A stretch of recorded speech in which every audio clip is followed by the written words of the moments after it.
Hi friends, good morning. Myself Vipul Patel on behalf of Merchant Engineering College Electrical Department. આપણે આજે 8મા સેમેસ્ટરમાં પીએસપીડી સબ્જેક્ટમાં જે continue chapter હતું distribution system design એમાં આગળ આપણે types of cable, types of distribution system A 4-5 lecture જોઈ ગયા છે. આજે આપણે એક નવા ટોપિક સાથે આવીશું. ટોપિક ક્વેશ્ચન છે, explain the method of designing primary distribution system with reference to એટલે કે પ્રાઇમરી ડિસ્ટ્રીબ્યુશન સિસ્ટમની ડિઝાઇન કરવા માટે જે આ ટોપિક આપેલા છે 1 to 5 એને રેફરન્સ લેવાનો છે. Choice of voltage, conductor size, types of distribution system અને એન્ડ વોલ્ટેજ ડ્રોપ. તો આ ચાર ટોપિક ચાર મુદ્દાઓને ધ્યાનમાં રાખીને પ્રાઇમરી ડિસ્ટ્રીબ્યુશન સિસ્ટમની ડિઝાઇન કઈ રીતે કરી શકાય તો એ ટોપિક છે. આ 7 માર્ક્સમાં પૂછાતો ક્વેશ્ચન છે. તો દરેક ટોપિકના અંદર કંઈક થોડું ઘણું લખીને આપણે આ ક્વેશ્ચન પૂરો કરીશું. ઓકે, તો explain the method of designing primary distribution system with reference to choice of voltage, conductor size, types of distribution system and voltage drop. Okay, now first નંબરમાં જોઈશું આપણે ચોઇસ ઓફ વોલ્ટેજ. તો primary distribution system design કરતી વખતે વોલ્ટેજનું selection કઈ રીતે કરવું, કેટલા વોલ્ટેજ રાખવા, કયા લેવલે રાખવા એ જોઈએ. The choice of voltage in primary distribution design, location of primary distribution lines from CT voltage to which should be stepped down to various distribution transformer. એટલે કે પ્રાઇમરી ડિસ્ટ્રીબ્યુશન સિસ્ટમમાં વોલ્ટેજ કયા રાખવા તો according to distribution transformer. The choice of voltage are generally accepted standard local regulation, physical relation with other power system nearby the relative reliability. એટલે કે બીજા કોઈ નજીકનું પાવર સિસ્ટમનું પાવર સ્ટેશન હોય એને એકોર્ડિંગ જે એનું રિલેટેડ રેટિંગ હોય વોલ્ટેજનું એટલા રાખવા. For India and UK, 3.3, 6.6 and 11 kV are used for primary distribution in three-phase three-wire system. India અને યુકેમાં આપણું જે સ્ટાન્ડર્ડ લેવલ છે કે પ્રાઇમરી ડિસ્ટ્રીબ્યુશન સિસ્ટમમાં વોલ્ટેજનું એ 3.3, 6.6 and 11 kV are used. Primary ડિસ્ટ્રીબ્યુશનમાં three phase three wire system use કરીએ છીએ અને એમાં 3.3, 6.6 and 11 kV are used. For economic primary voltage, the total cost involved for primary voltage chosen must be minimum. એટલે કે જે પ્રાઇમરી વોલ્ટેજ છે એ economical કોસ્ટમાં easy પડે એટલું રાખવું પડે મિનિમમ. એટલે ચોઇસ ઓફ વોલ્ટેજનો ટોપિક જોઈએ આપણે તો વોલ્ટેજ ચોઇસ ઓફ વોલ્ટેજમાં શું કહે છે કે ઇન્ડિયા અને યુકેમાં પ્રાઇમરી ડિસ્ટ્રીબ્યુશન માં 3.3, 6.6 and 11 kV three phase three wire system માટે એપ્લિકેબલ છે. પછી તો એનું જે નિયરેસ્ટ પાવર સ્ટેશન હોય એમાં રિલાયબલ થઈ શકાય એટલું રેટિંગ રાખવું જોઈએ. પછી the choice of voltage in primary distribution design, location of primary distribution line from city voltage to which be step down કરવાના એને એકોર્ડિંગ. ઓકે, તો આટલા ટોપિક ધ્યાનમાં રાખીને આપણે એનો ચોઇસ ઓફ વોલ્ટેજ કન્સિડર કરવું પડશે. નાવ સેકન્ડ ટોપિક છે આપણો કંડક્ટર સાઇઝ. તો કંડક્ટર સાઇઝ કઈ રાખવું, કયો કંડક્ટર યુઝ કરવો તો એની વાત કરીએ. The size of feeder is selected by considering the current carrying capacity by Kelvin's law.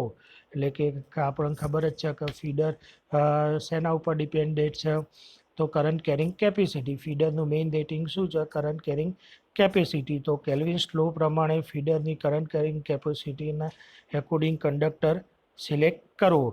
Primary feeder is overhead or underground. આપણે અહીંયા લગભગ મોટી જગ્યાએ મોટા ભાગે બધા આપણી સિટીમાં ને એમાં ઓવરહેડ જ હોય છે, જ્યારે જે કન્જેક્ટેડ સિટી હોય છે મેટ્રોપોલિટન સિટી એ બધામાં ફીડરો કેવા હોય છે અંડરગ્રાઉન્ડ હોય છે. પ્રાઇમરી ફીડર રેટિંગ 500 કેવી ટુ 2500 કેવીએ, એટલે કે પ્રાઇમરી ફીડરનું રેટિંગ કેવું હોય 500 કેવીથી 2500 કેવી સુધી. The ઇન્સ્ટોલેડ transformer capacity should be પ્રપોઝનલ load on there secondary, એટલે કે ટ્રાન્સફોર્મરની કેપેસિટી એના સેકન્ડરી રેટિંગના એકોર્ડિંગ રાખેલી હોય છે. ઓકે, તો આ ટોપિક આપણે જોયો. કંડક્ટર સાઇઝ એના ફીડરની કરંટ કેરિંગ કેપેસિટીને એકોર્ડિંગ હોવું જોઈએ. ફીડર અંડરગ્રાઉન્ડ હોઈ શકે અથવા તો ઓવરહેડ બી હોઈ શકે છે. એની કેપેસિટી 500 કેવીથી એક 2500 કેવી સુધીની હોઈ શકે છે. ઓકે, તો પછી નેક્સ્ટ આપણે એમાં આગળ જોઈએ.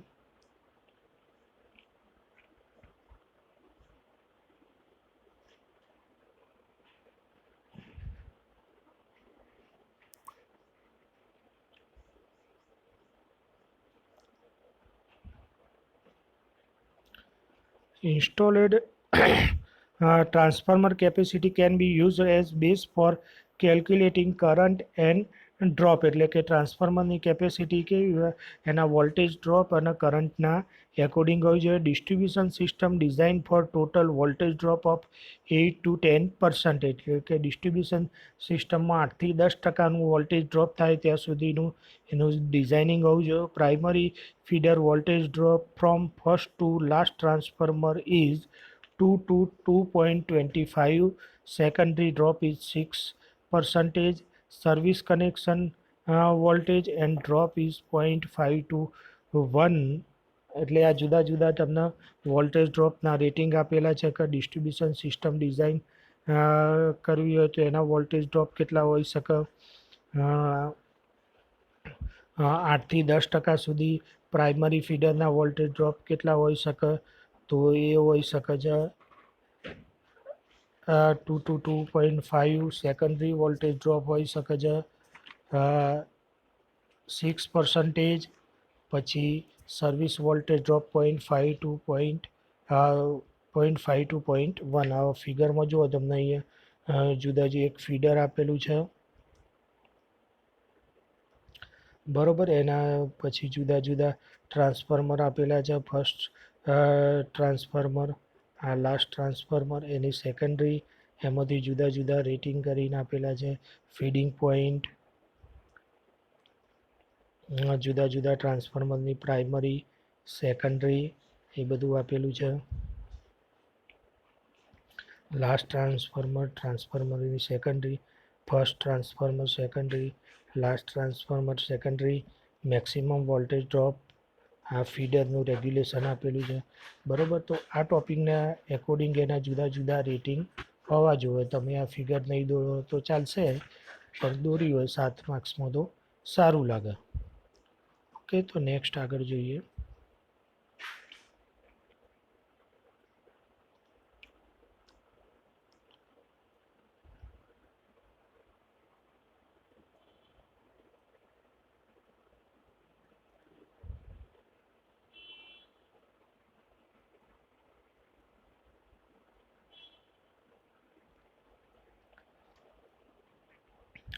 The voltage at feeding point should be maintained such that voltage difference between feeding point and last consumer service is within permissible limit, or voltage at the last consumer is not less than 6% of voltage. આ બહુ most IMP છે. Voltage drape તમારો સ્ટાર્ટિંગથી લઈને અથવા તો last consumer સુધી લઈને અથવા તો સેન્ડિંગથી લઈને અથવા રિસીવિંગ એન્ડ સુધી 6%થી વધુ ના જોઈએ એની પરમિસિબલ લિમિટ છે વોલ્ટેજ ડ્રોપની.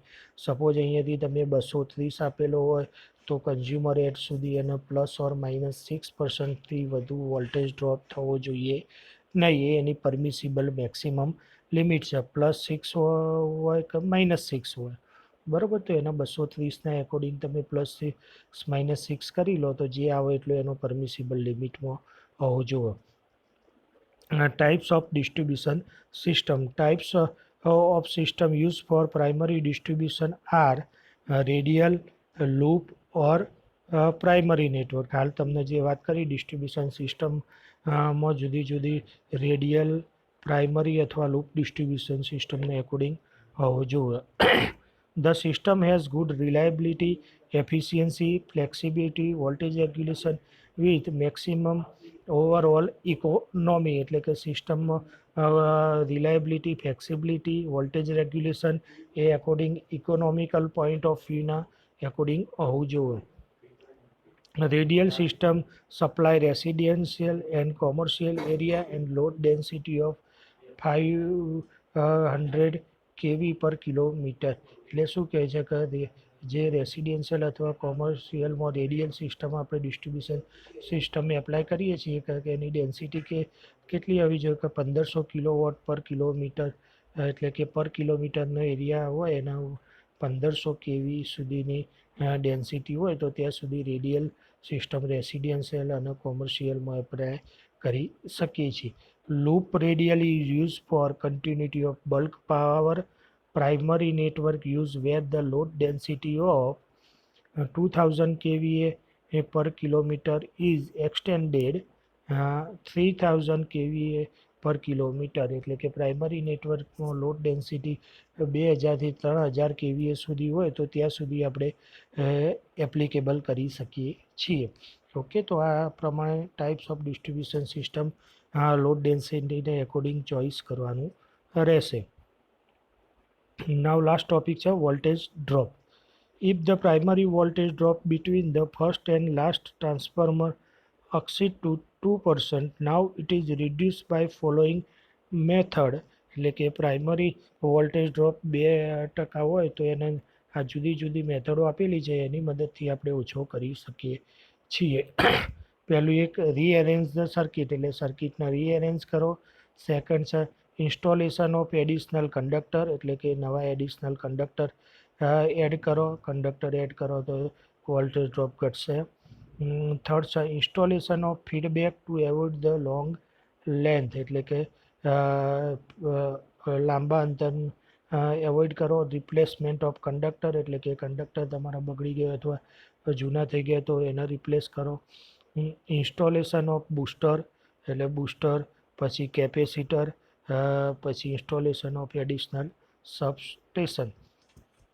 તો આ જુદા જુદા પોઈન્ટ ઓફ વ્યૂની મદદથી આપણે વોલ્ટેજ ડ્રોપ રિડ્યુસ કરી શકીએ છીએ. તો કયા કયા છે કે rearrange the circuit, installation of additional conductor, installation of feedback, replacement of conductor, installation of booster, capacitor and additional circuit. Okay, તો આ ટોપિક આપણે જોયો છે કે પ્રાઇમરી ડિસ્ટ્રીબ્યુશન સિસ્ટમ ડિઝાઇન કરતી વખતે કયા કયા ટોપિક ચાર ધ્યાનમાં રાખવા જુદા જુદા જોઈએ આપણે. Choice of voltage, conductor size, types of distribution system end voltage drop. Okay, તો આ લેક્ચરમાં આટલું રાખીએ છીએ. નેક્સ્ટ જોઈશું આગળ આપણે.